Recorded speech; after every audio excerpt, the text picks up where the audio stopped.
It really is an unbelievable sequence of events, honestly. If you enjoy content like this, please take a moment to like, subscribe, follow, and turn on notifications so you'll always know when new content is released. As a quick update, we continue to monitor the Martin Stevens vs. OpenAI matter. It is important to note that this is still not a lawsuit. We remain in a voluntary quiet period at the request of Martin Stevens to allow time for any potential developments behind the scenes. At the time of this recording, we do not know whether any progress has been made. No settlement discussions or negotiations have been publicly confirmed. We can also report that the dead man switch has not been activated, meaning Martin Stevens remains safe from both a physical and legal standpoint. We'll provide updates if circumstances change. Welcome to the debate. Today, we are examining the extraordinary federal court ruling surrounding Kilmar Abrego Garcia. Yeah, it's a case with massive implications. It really is. Just to briefly outline the facts for anyone who hasn't read the source material, Abrego Garcia had a 2019 withholding of removal order, basically legal protection from being sent to his home country. Right, because of credible threats to his life. Exactly. But then, in March 2025, he was mistakenly deported to El Salvador's CECOT prison. Which is a brutal facility. Oh, entirely. So the Supreme Court ordered the government to bring him back, and almost the second they did, the Department of Justice indicted him for human smuggling based on a November 2022 traffic stop in Tennessee. A stop that had been completely closed? Closed for years, yes. So federal Judge Waverly Crenshaw dismissed this indictment on the grounds of vindictive prosecution.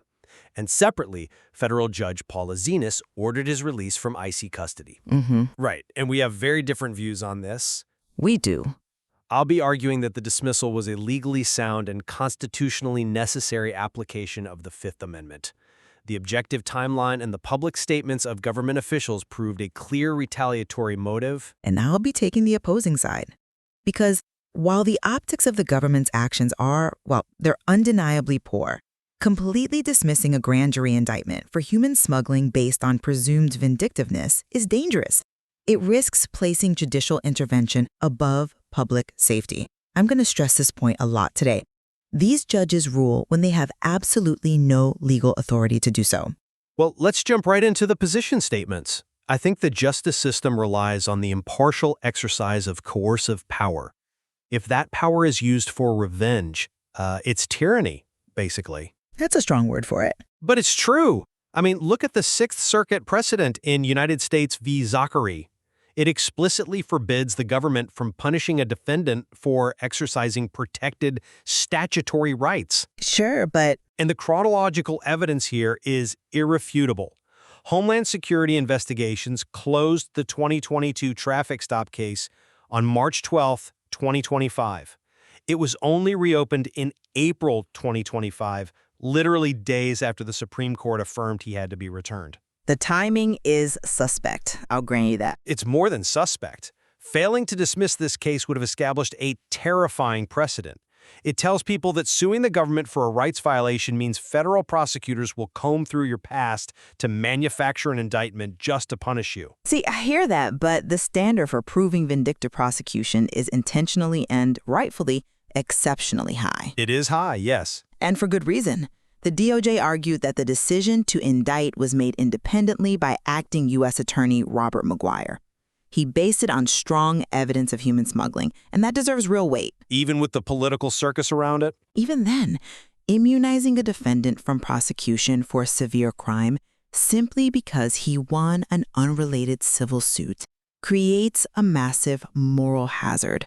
Yes, the political context is messy, but grand juries must be allowed to function without judges preemptively deciding the government's motives and validate the physical evidence.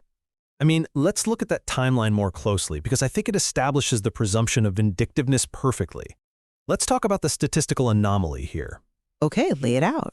So, from the source material, between August 2010 and August 2025, in the entire Sixth Circuit, only Abrego Garcia's charges were filed a massive 903 days after the date of a traffic stop. 903 days. It's a long time. It's unprecedented.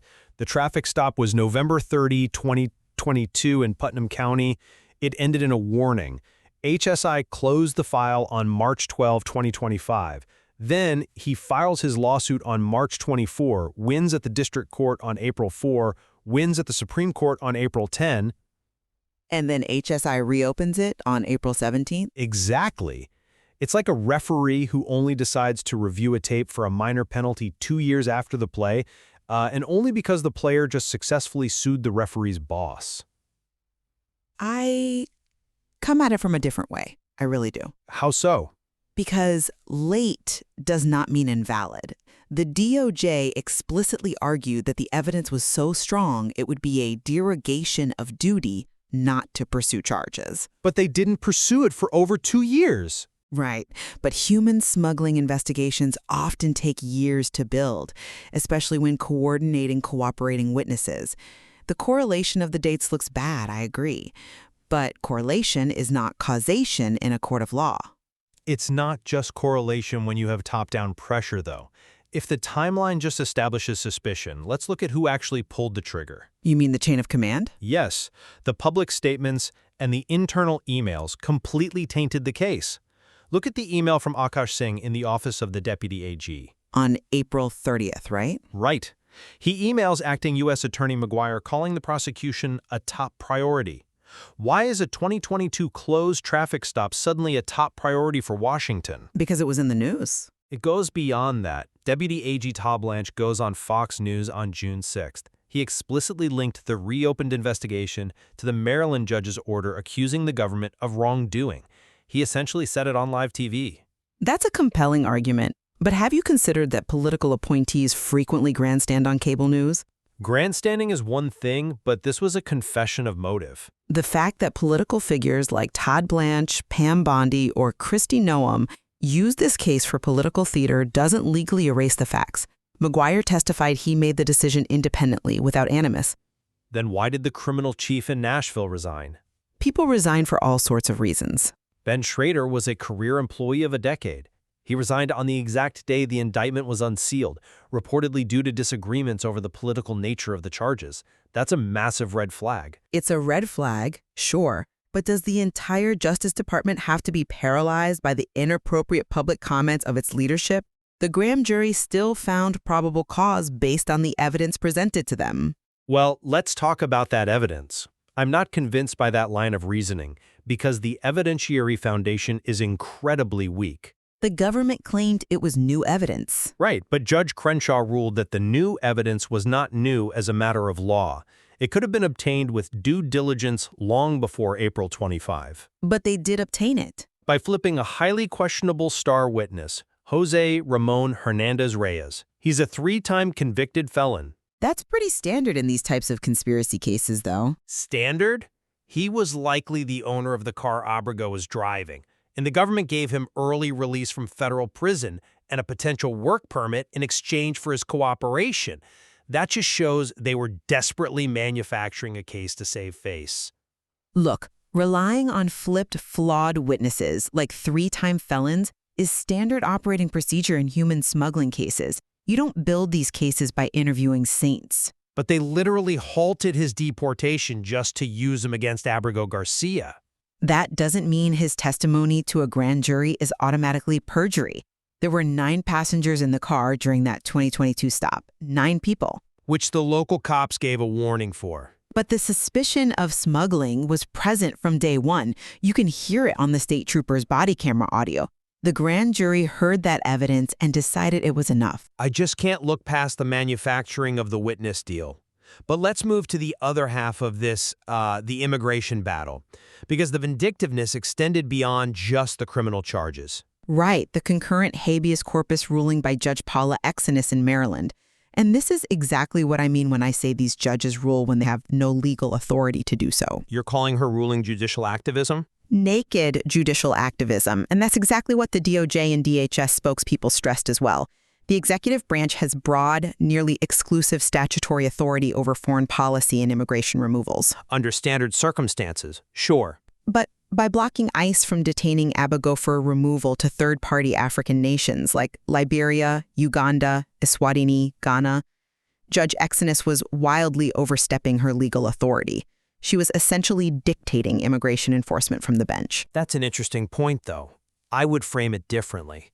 I reject the judicial activism label entirely here. How can you reject it? She told the State Department how to do their jobs. Because she based her ruling strictly on the law.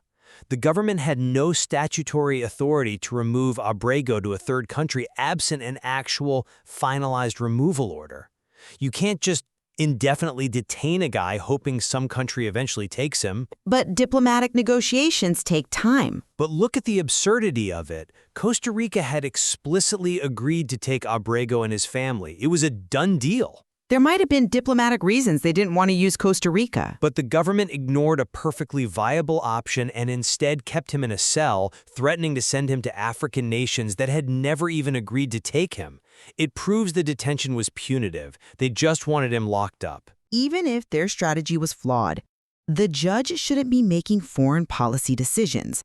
The separation of powers demands deference to the executive branch on immigration removals. Deference doesn't mean a blank check to violate someone's due process. No, but it means a judge in Maryland shouldn't be managing international diplomacy. It sets a dangerous precedent. Well, I think we have clearly defined where we stand on this. To summarize my position, the federal courts here functioned exactly as they were designed to. By stopping the prosecution? Yes, by stopping a clear abuse of power where the executive branch attempted to use the criminal code and ICE detention as weapons. They were retaliating against a man who embarrassed them on a global stage. And to summarize my perspective, while the government's behavior was politically tainted and honestly optically disastrous? Really disastrous. Yes, terrible. But the threshold for dismissing a grand jury indictment should remain incredibly high. We want to avoid a chilling effect on legitimate prosecutions. The tension here between executive discretion and judicial oversight is going to have lasting consequences. I firmly believe these judges acted without legal authority. I will say, we definitely agree that the government's handling of the case was deeply flawed.